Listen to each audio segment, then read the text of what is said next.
Highway Traffic Safety Administration is the federal department or our federal agency that um, helps to administer emergency medical services and the provision of these services at the federal level, and then they pass down their rules and regulations to a state level, and then at the state level, that'll be our State Department of Transportation and our State Department of Health. And within the Health Department, there is a subservice branch called the Emergency Medical Services and Injury Prevention Branch that administers the EMS. Anyhow, if we go back to NHTSA, this federal agency, and in response to our learning, we are given all the guidance and curriculum through this federal agency.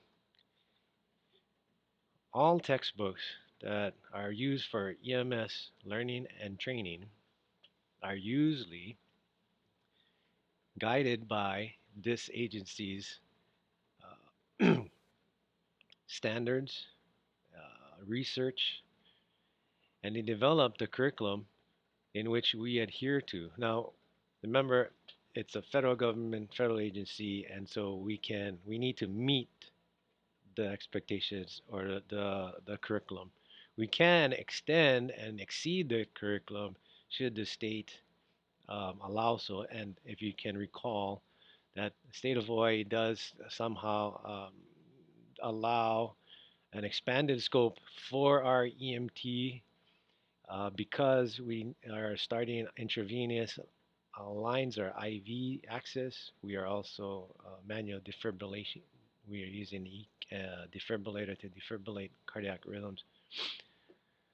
And we are placing on more than a 3 or 4 lead EKG. We're placing on 12 lead EKG. In that case, is for the EMT basic. This would be done under the guideline of the MICT. Again, so the federal government gives us these guidelines and they set a standard for us to adhere to it as far as the education side. We would take care of that. And we've seen the approaches at the national level, at that federal government level, where they bring all these players in. And this is a study that was done to assess the state of EMS back in the early 2000s, and it was to push it forward so that we could generate something by 2010. So this is a study that was done early on, hoping that we could shape and move the EMS education towards a new and more relevant uh, pathway or system. We are also looking at this change occurring currently in the upcoming 2020 year. If you are looking for, again, the NHTSA is a part of the DOT or the U.S. Department of Transportation. They're, I would have to say, under agency or under the Department of Transportation. And if you want to find out more information by NHTSA about EMS specifically, this is a nice website that you can visit, ems.gov. It really offers a lot of nice resources.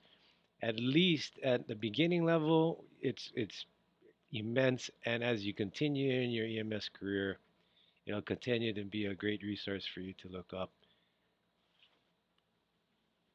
So to recap, the National Highway Traffic Safety Administration is our federal government's guidance. They set our curriculum, all curriculum for EMR, emergency medical responder, EMT, emergency medical technician, both basic and advanced, as well as the paramedic level. All of this curriculum is standardized and kept. We used to call this the national standard or the educational standard.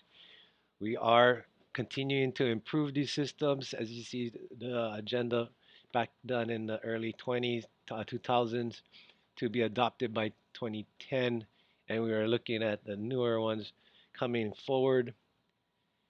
There's great expectation for that to happen. Uh, NHTSA is under the Department of Transportation at the federal level, and to get more guidance about EMS, yeah, NHTSA has created this website as a great resource for you all. I'm glad that you took on this career and learning opportunity in EMS.